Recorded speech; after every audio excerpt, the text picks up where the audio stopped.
ලක්ෂ 59ක වංචාවට හල්දුම් මුල්ල මාලිමා මන්ත්‍රී රිමාන්ඩ්. පැමිණිලිකරුත් පැරදුණු මාලිමා අපේක්ෂකයෙක්.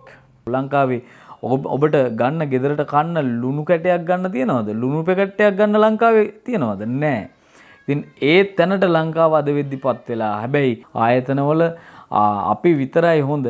එතුමිය කියපු විදිහට මාලිමාව විතරයි හොඳ. ඊතුරු සියලු පක්ෂවල සියලු අපේක්ෂකයෝ හොරු.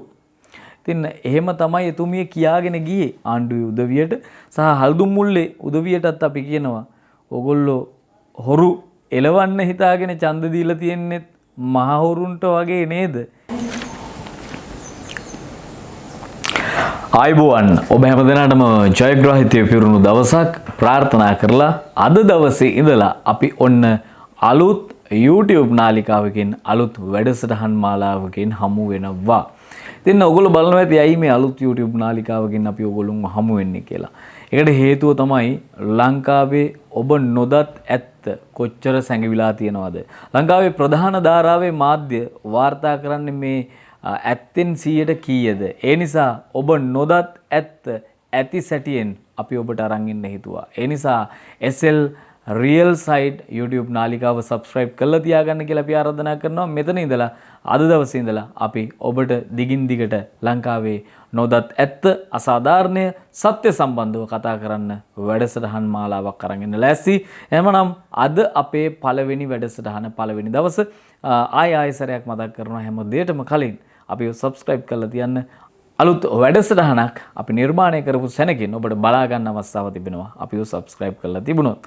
ඉතින් අද සිට අපි මේ ඔබ නොදත් ඇත්ත සත්‍ය සමාජයෙන් වසන්වන සත්‍ය සමාජයේ වර්තමාන තත්ත්වය මේ හැමදේම ගැන අපි ඔබත් එක්ක කතා කරන්න සූදානම් වෙනවා. එhmenan අද පළවෙනි වැඩසටහනනේ පළවෙනි වැඩසටහන කොහොම පටන් ගන්නද කියලා මොනව ගැන කතා කරන්නද කියලා හිතා ඉඳිද්දි අපි ප්‍රධාන ධාරාවේ පුවත්පත් පැත්තට හැරුණා. ඉතින් ප්‍රධාන ධාරාවේ පුවත්පත් අතරේ දිවයින පුවත්පත 2025 මේ මාසේ 21 වනදා බදාදා අද දවසේ දිවයින පුවත්පත වාර්තා කරන එක ප්‍රවෘත්තියක් ළඟ මම චුට්ටක් නතරුණා.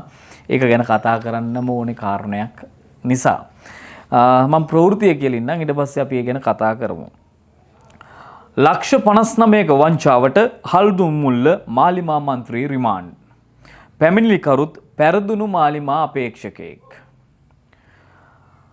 රුපියල් ලක්ෂ 59ක මූල්‍ය වංචාවට අදාළව හල්දුම් මුල්ල ප්‍රාදේශීය සභාවට මෙවර තේරීපත් වූ මාලිමා මන්ත්‍රීවරයෙකු ඊයේ 20 වනදා අත්අඩංගුවට ගත් බව බණ්ඩාරවෙල පොලිසිය පවසනවා. මෙහි පැමිණිලිකරු මෙවර පළාත් පාලන මැතිවරණයේදී හල්දුම් මුල්ල ප්‍රාදේශීය සභාවට තරඟ කර පරාජයටපත් වූ මාලිමා මන්ත්‍රීවරයෙකු බවයි පොලිසිය සඳහන් කරන්නේ. පැමිණිලිකරු හා රක්ෂිත බන්ධනාගාර ගත කළ පුද්ගලයා අතර ගම්මිරිස් ව්‍යාපාරයක් සම්බන්ධයෙන් පැවති ගනුදෙනුවක් සම්බන්ධ ආරවුලක් කලක සිට තිබී ඇති අතර රක්ෂිත බන්ධනාගාර ගත කර සිටින අයගෙන් ලැබිය යුතු මුදල් නොලැබීම නිසා පැමිණිලිකරු ඒ සම්බන්ධව බණ්ඩාරවෙල කොට්ටාශ මූල්‍ය අපරාධ කොට්ටාසය වෙත පැමිණිලි කර තිබුණු. ඒ අනුව තමයි මේ මාලිමා මන්ත්‍රීවරයා අත්අඩංගුවට අරගෙන තියෙන්නේ. දැන් රුපියල් ලක්ෂ 59ක වංචාවට හල්දුම් මුල්ල මාලිමා මන්ත්‍රී රිමාන්ඩ්. මේ ප්‍රවෘත්තිය මං ඇයි අද පළවෙනි වැඩසටහන විදිහට තෝරගත්තේ? ඒකට හේතුවක් තිබුණා. දැන් අපි දකිනවා වර්තමානයේ මේ රජය බලයට පත්වෙන්න මිනිස්සුන්ට දුන්නු පොරොන්දු ටික පොඩ්ඩක් හිතලා බලන්න ඕගොල්ලන්ට කොයි තරම් පොරොන්දු දුන්නද කියලා. මොනවද කිව්වේ ඒගොල්ලෝ බලයට පත් වෙන්න? ජනාධිපතිවරණය ඉඳලා මේ දක්වා මේ පළාත් පාලන මැතිවරණය දක්වා කාල සීමාව ඇතුළේ ඒගොල්ලෝ කොයිතරම් පොරොන්දු ගොඩක් දුන්නද? ඒගොල්ලෝ කොයිතරම් දේවල් කිව්වද? හැබැයි ඒ කීයෙන් කීයද ඔබ වෙනුවෙන් ඒගොල්ලෝ ඉෂ්ට කරලා තියෙන්නේ කියලා ඔබ පොඩ්ඩක් හිතලා බලන්න කියලා මම ඔබට මතක් කරනවා. එතන මුලින්ම කියන්නම්කො මෙහෙම ජනාධිපතිවරණයේදී ඒගොල්ලෝ කිව්වා අපි හොරු අල්ලනවා.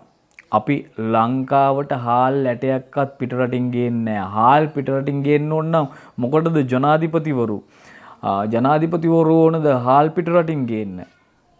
ඒකට මුදලාලි කෙනෙක් හිටියත් ඇතිනේ කියලා තමයි කිව්වේ. හැබැයි අද වෙනකොට ලංකාවේ තත්ත්වය පොඩ්ඩක් හිතලා බලන්නකෝ. ලංකාවේ ඔබට ගන්න ගෙදරට කන්න ලුණු කැටයක් ගන්න තියනවද? ලුණු පැකට්ටයක් ගන්න ලංකාවේ තියනවද? නැහැ.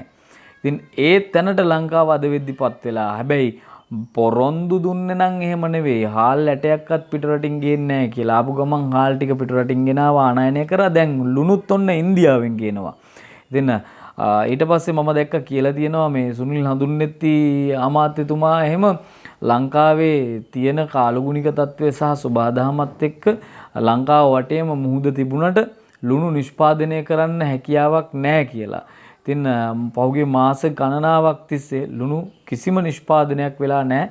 මේ හම්බන්තොට ලේවායේවත් වෙන යම් ලේවායක ලුණු කිසිම නිෂ්පාදනයක් වෙලා නැහැ කියලා තමයි කියලා තිබ්බේ. හැබැයි සබාදහමේ එහෙම ප්‍රශ්න තියෙනවා නම් කාලගුණේ එහෙම ප්‍රශ්න තියෙනවා වැස්සත් එක්ක ලුණු නිෂ්පාදනය කරන්න හැකියාවක් නැත්නම් ඒකට වෙන යම් පියවරක් ගන්න ඕනේ. ඒකට තමයි ඉතින් රජයක් බලයටපත් කරන්නේ. නැතුව මේක කාලගුණේ පිට දාලා මේක හරියන්නේ නැහැ කියලා පිටරටින් ආනයනය කරන එක නෙවෙයි ඒකට විසඳුම කියලා තමයි අපි නම් කියන්නේ. මොකද ඒ වගේ කතානේ ඒගොල්ලෝ කිව්වේ ඇයි ලුණු පිටරටින් ගේන්නේ ඇයි හාල් පිටරටින් ගේන්නේ කියලා තමයි ඒගොල්ලෝ ඇහුවේ. ඒගොල්ලෝ ආණ්ඩු බලය ගන්න කලින්.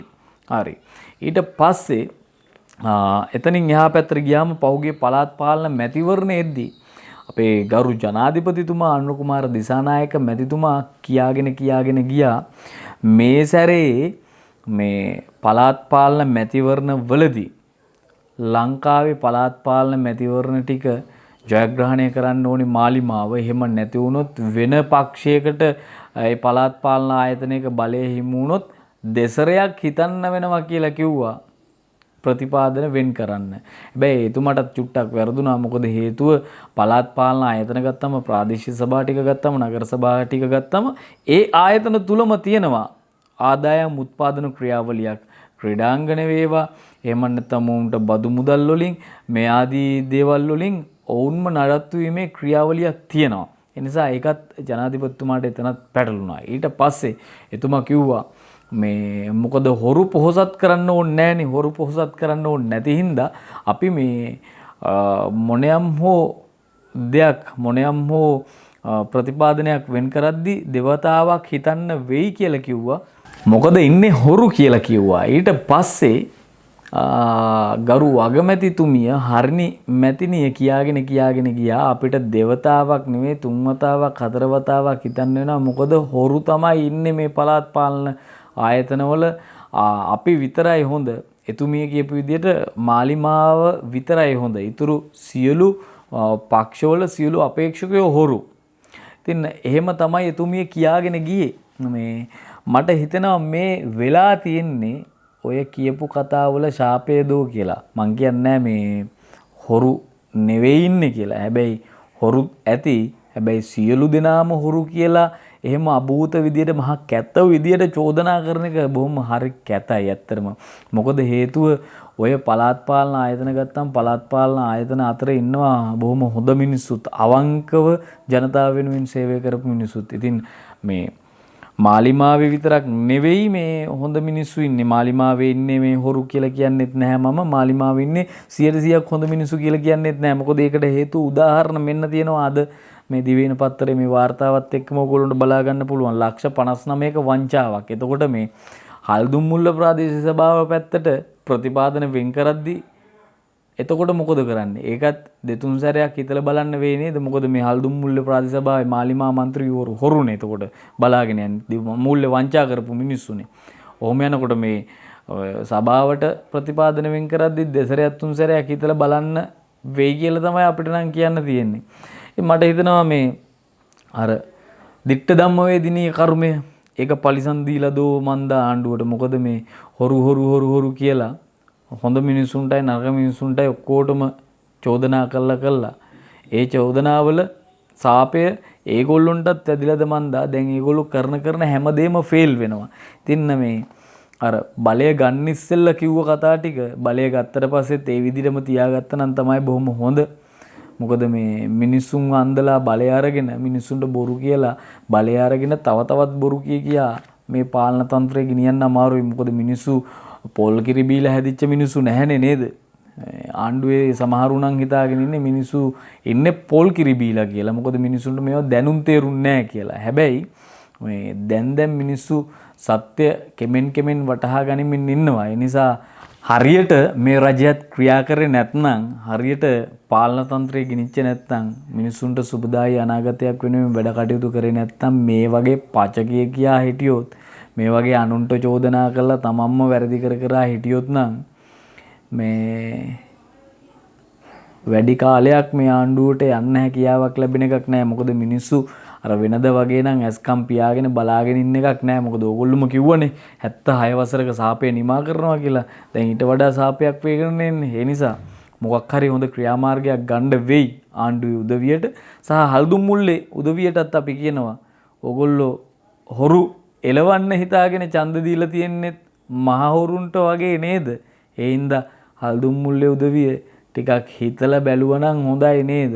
සහ මේ මහා ආණ්ඩුවේ උදවියත් හල්දුම් මුල්ල ප්‍රාදේශීය සභාවට ප්‍රතිපාදනයම යවනවනම් පොඩ්ඩක් හිතලා බලලා යවන්න.